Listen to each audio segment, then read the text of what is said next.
nagy kép? Nem.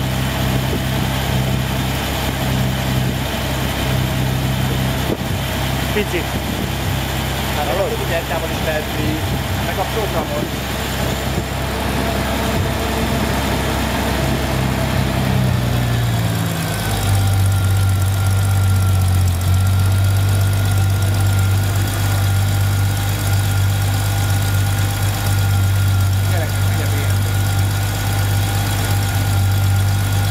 Van valami benne, de szerintem ez vagy még gyertya probléma van valami, vagy ez már programozás.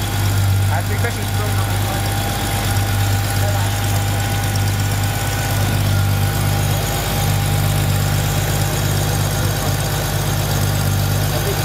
Az nagyon jár. Mi? Igen, abban van az... Ne baszta szét a diszkót, meg a tengelyt. Ki kéne cserélni? Lapátot legyen, igen. Lehet, hogy le volt támasztva valahova. Akármi lehet. És rádobálsz még 3 másik dolgot,